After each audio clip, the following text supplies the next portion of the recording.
There's a root that fed nations before the potato crossed the ocean. For thousands of years, it grew wild across a continent, sweeter than any tuber, harder than winter itself. Then, in less than 2 centuries, it vanished from memory, dismissed as peasant food, erased from the table. But beneath the earth, something was waiting. This is the story of the sunchoke, the root that sustained empires before colonization, and may hold the answer to feeding a changing world. The archive opens in the river valleys of North America, the Ohio River Valley, 1200 CE, earthen mounds rising from the floodplain. Inside, archaeologists found storage pits from 800 years ago, charred sunchoke tubers, still identifiable. The people who harvested them built cities without steel, fed thousands without irrigation. They understood something we forgot. In a land where winter could kill and frost came early, the sunchoke still gave food. It was insurance against starvation.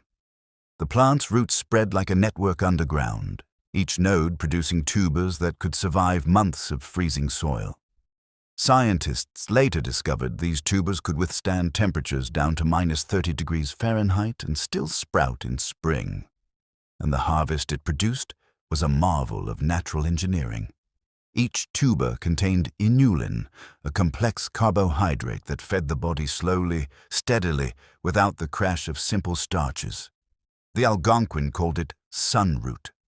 The Haudenosaunee stored it in bark-lined pits. The Lenape, the Shawnee, the Potawatomi, all knew its power.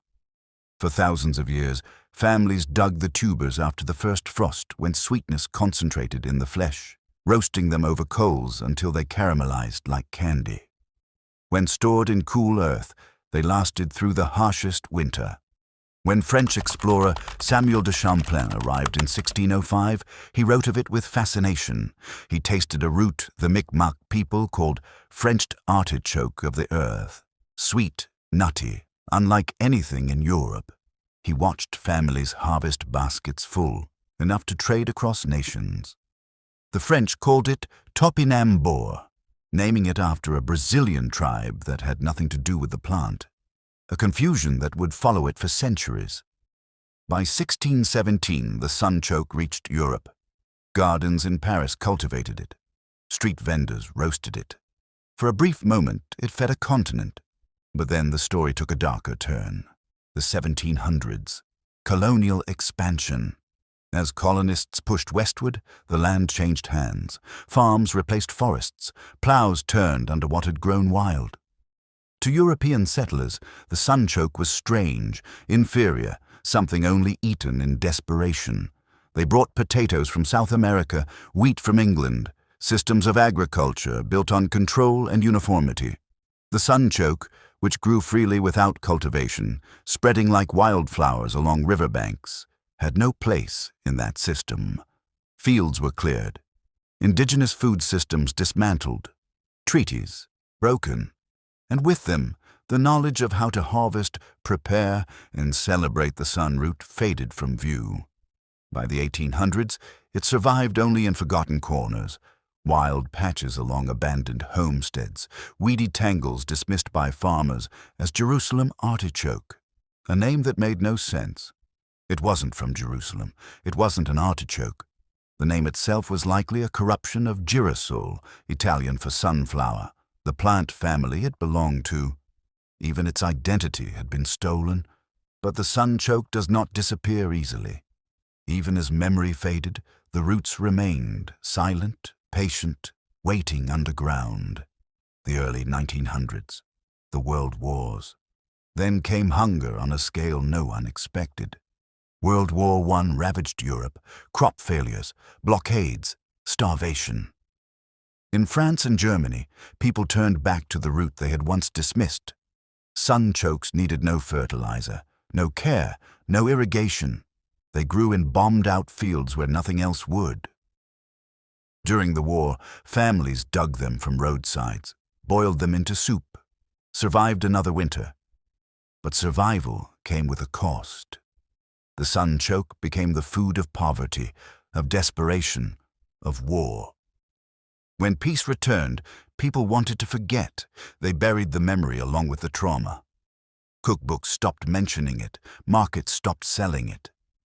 By the 1950s, it had become invisible again. Yet beneath the surface, another story was unfolding. The root was not just surviving, it was waiting for the world to need it again. The 1980s, the health revolution. By the time scientists began studying forgotten crops, something had shifted. Industrial agriculture had filled supermarkets with abundance, yet people were sicker than ever. Diabetes rates climbed. Obesity became epidemic. Researchers searched for foods that could nourish without harm. In 1984, a team at the University of Guelph in Canada examined the Sunchoke's unique carbohydrate, inulin. Unlike starch, inulin passed through the stomach undigested, feeding beneficial bacteria in the gut instead of spiking blood sugar. The glycemic index was remarkably low, making it safe for diabetics. One researcher noted, "It's the carbohydrate that feeds your microbiome, not your blood." By the 1990s, inulin became a billion-dollar industry, extracted and added to processed foods as a fiber supplement. But few people knew it came from a tuber indigenous peoples had been eating for millennia. The knowledge had been separated from the source. The 2000s, the return. Then something unexpected happened. Around 2008, as local food movements gained momentum, chefs began asking different questions. What grew here before industrial agriculture? What did this land want to produce? In the Hudson Valley, a farmer named Jack Algier started cultivating sunchokes at Stone Barn Center for food and agriculture. He planted them in soil that had been cornfield for a century. Within one season, they exploded across 2 acres, producing thousands of pounds without irrigation or pesticide. Chef Dan Barber roasted them, pureed them, turned them into chips. Diners tasted something they'd never encountered. Earthy, sweet, complex. Food writers called it the new old vegetable. Farmers' markets from Vermont to Oregon began selling them again. By 2015, they appeared on menus in New York, San Francisco, Copenhagen. The root that fed nations before colonization was being rediscovered, one plate at a time. But the real rediscovery didn't come from restaurants alone. It came from reclamation. 2010s. Indigenous food sovereignty. Around 2012, a quiet movement began across native communities in the Great Lakes and Northeast. Farmers, chefs, and knowledge keepers wanted to bring traditional foods back from memory to practice. They called it decolonizing the diet. A Potawatomi botanist named Robin Wall Kimmerer wrote about the sunchoke as a relative, not a crop. She described how her ancestors had cultivated them not through domination, but through relationship, harvesting some tubers and leaving others to multiply. The plant gave freely when treated with respect. Indigenous-led seed banks began collecting sunchoke varieties that had survived in wild places, some with tubers as small as marbles, others as large as potatoes. Each variety carried genetic memory of different soils, different climates, different hands that had planted them. By 2018, the Native American Food Sovereignty Alliance added sunchokes to their seed distribution programs. Families across Turtle Island started planting them again, watching them rise 10 feet tall with bright yellow flowers that tracked the sun. The plant that had been dismissed as a weed was being welcomed home. 2020s. Climate crisis. By 2020, the conversation around food shifted once more. Climate change was no longer theoretical. Droughts broke century-old records. Floods destroyed harvests. Farmers watched crops fail in heat that seeds had never been bred to survive. Scientists started asking a crucial question: what can grow when the familiar stops working? The answer pointed back to the sunchoke. NASA researchers studying crops for extreme environments noted its resilience. It required 60% less water than potatoes, tolerated poor soil, and actually improved the land it grew in. One agronomist said, "It's not a crop, it's a climate solution that happens to be delicious." In 2023, the European Union included sunchokes in their food security strategy, recommending cultivation across marginal lands. Farmers in Italy, Poland, and Ukraine began planting them where wheat had failed. Because the Helianthus tuberosus species could adapt to almost any temperate climate, researchers in Japan and South Korea joined the revival. The United Nations Food and Agriculture Organization called it a neglected and underutilized species with potential to feed millions.